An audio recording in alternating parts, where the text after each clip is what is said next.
Hi guys, in this video I'm going to show you exactly how I hire AI agencies on Upwork, and more importantly, how you can actually stand out in such a competitive market right now. Also, I'm going to share with you 5 tips that freelancers or AI agencies have actually used to catch my attention as a business owner adding projects on Upwork. And in fact, some of these tips were the reasons how we ended up getting in contact with each other and actually doing the project together. And I believe that these small tweaks that you can do right now for your Upwork profile could potentially increase your success rate massively. And the best part about these small tweaks is that you can change them right now to your profile and hopefully can increase your success rate whenever you're sending proposals dramatically. If you're here for the first time, my name is Sarab. I'm the founder of Neuronix, an AI development agency. I work with clients in Europe and all over the world, and every once in a while, whenever I get a large enough project, I like to collab with other AI agencies or even hire more freelancers to add them to my team.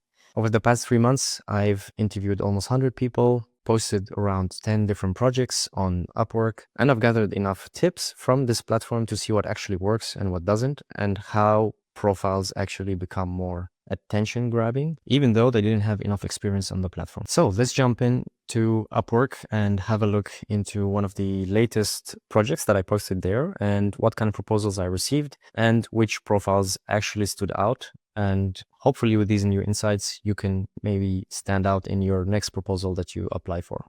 If you're unfamiliar to Upwork, Upwork is a platform where somebody would post a job post, something like this, talk about their budget and what they are looking for. And then the freelancers, usually AI agencies or even AI freelancers, can bid different biddings. So you can say how much do you think this would take in terms of money and time. And then you can decide on a freelancer that you want to work with. So here, the interesting part is that in some projects, you're going to receive around 50. Like for this project, particularly, I only received 18, but on average, I get 50 to 60 proposals per project, which can get really overwhelming really quick, especially if I have maybe 2 projects at the same time. To try to filter the good people from the bad people. And I have noticed sometimes, like subconsciously, some of the things that I tend to look at that maybe are not 100% logical, but I start to notice how my eyes are more deviating towards certain things that I want to highlight here. So hopefully you can also use for your own knowledge and could help improve your own success rate, because maybe also other business owners are also looking for similar things, and maybe that could be the differentiator between you landing the projects or not. So the first thing that you can actually do, so that will be the tip number 1. If you look here at the profile, you can find here like the sub profile title or whatever you want to call it. And this is something subconsciously that I noticed that I keep looking at. If whenever I'm asking for something here in the title, like let's say I want to build an AI chatbot using n8n, the people who I end up focusing on or grab my attention are the ones who have at least one of these keywords here in this area. So whether they mentioned that they had done n8n or they had done a chatbot, regardless of their experience, these are the ones that immediately like grab my attention. So that would be something super easy that you can just do right now and would definitely increase the time that if somebody is scrolling, they would maybe stop at your profile because they saw something that matches. Here is an example of something that maybe is harming this person, although she might be really good. She doesn't mention anything about n8n, anything about also the chatbot, RAG, okay, yeah, AI agentic. But it sounds like she's more into like a backend than maybe the skill set that I need right now, which is maybe somebody who's really good at n8n. Here is again a very good example of like you writing these exact keywords. And sometimes if you do so, the Upwork show you as a best match. So I'm not sure what the algorithm behind the scenes, but it could be also some keyword matching. So make sure it's like SEO, make sure the keywords actually match to the job. And hopefully that will get you noticed more often. The second thing that you can do, which might cost a little bit of money, but as you see here, especially if there's like 60 projects or 60 proposals, is to get this boosted. I'm not sure how much it costs, but as you see here, these guys are like boosted on the top of my list. So whenever I have a look to this new job profile, job like proposal page, I see these guys on the top of my list. So I think this is maybe from Upwork one of the most important features that you can, I think, pay for. That really will keep you on the top of the list. And I usually only scroll really down and then click here, show more, if there is nobody qualified in these top guys that applied. So even if you see like there's a job post that has maybe 50 people already applied, if you have this boosted, it will still maybe add some extra chances for your success. So the third thing that I also look at is the job success rate. Of course, I also look at how many completed jobs. So if it's just one job with 100% success rate, maybe it's less credible than 9 jobs with 100 success rate. So this is something that, yeah, you cannot maybe change right now, but with quality, make sure that you're always delivering. I think the success rate, even if you have like an open job that wasn't closed and just like lingering, then this would really affect your success rate. For example, here you see it's 90. Sometimes it doesn't have to be like bad feedback, but just like some weird, like this guy, 50%. This raised a red flag for me. And it's like, okay, even with 4 completed jobs, there's like 50% success rate. It just makes me nervous that, hey, I don't know if I want to work with you.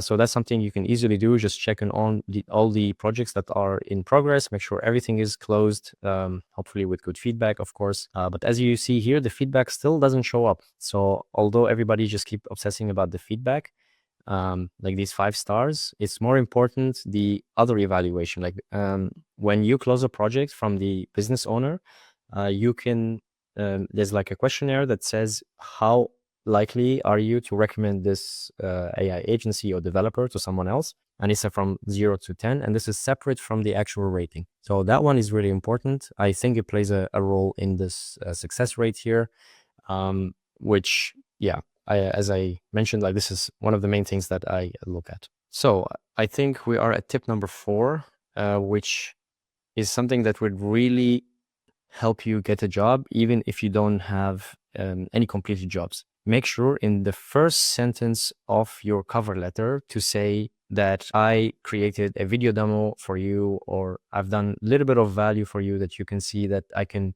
deliver this project. So this is, of course, time consuming. And some of you might say like, hey, this is hard to scale and stuff like that. But believe me, I spoke to one of the best people on Upwork who made like over 1 million in revenue, and they said that was by far the most important thing they ever did in as investment, like time investment. Regardless of all these tools, people are using all these like scrapers and stuff and blast all these messages, which is okay. Like if you blast enough volume and numbers, some people are gonna convert, so you're gonna find some jobs. But if you're starting out and you have sent maybe 10, 20 projects and nothing is landing, maybe start sending less projects and make sure they are customized. So something like this, I love. Some people already push it up there and say like, hey, here's the link for the Loom video that I shot you. And it shows up here immediately. So you see, you have like around 4 sentences that you can squeeze the link or mention that, hey, I recorded something for you. Like just go and have a look at it. And this was the guy that I actually end up talking with, because he recorded a Loom video. I can see the quality of his work, and I can also hear how he speaks, how he communicates clearly about like objectives, about explaining what he is doing. So this would be actually the tip number 5. Make sure that whenever you have any meeting with the client, then make sure to be very articulate, to be in a quiet environment so the client can hear you, because this gives me, as a person who's now hiring you, an impression how working with you is going to be like. Is it going to be too noisy? Is it going to be quiet? Am I going to be able to understand you when you speak, when you deliver a project? Because at the end of the day, you're not just providing tech skills and AI projects. You are providing also something that you need to explain what you've done. And especially if you're working with other agencies, let alone if you're working with like a business owner, that's going to be even 10 times more important, because you need to not only tell them what you did, but also simplify it, because they cannot understand the tech. At least for me, if you just send me a link, I can have a look and understand what you build. But if you're being hired by a business owner, then you need to be very articulate, make sure you're in a very quiet place. Ideally, you have very good English, which on Upwork is a very strong limitation. And a lot of people don't have enough English to be able to express themselves. So maybe also try to invest in courses where you can improve your English a little bit so you can actually explain yourself even better. And one final bonus I would also give you, let's say you got someone's attention and they messaged you. You can see here this new thing that is coming up now. Wasn't there before, and it shows your response rate within 24 hours. This is actually really important, and I usually also end up hiring the people who are very responsive, also very enthusiastic about the project. So make sure when a client actually messages you, then ideally try to message them back between maybe 1 to 3 hours, especially if this is the first time you interact with the client. Maybe after like you worked 4 or 5 times with the client, you can maybe respond a little bit longer because the trust is there. He understands that the project is going to be delivered. But for the first time, you are doing everything you can to show the client a small impression of how life would be working with you. So just always imagine that, and always try to invest in things or behaviors that's going to increase your likelihood of success. And one of them is like being very communicative, very quickly to respond. Also maybe jump on a call quickly, answer all his questions that the client might be asking. Also offer like clarifications. Yeah, and there's literally so many things that you can do after you get the first initial message to make sure that you close the deal. And that's it. I hope you enjoyed these 5 tips plus a bonus of how you can actually land more clients on Upwork offering AI services. Thank you so much for watching the video, and see you in the next one.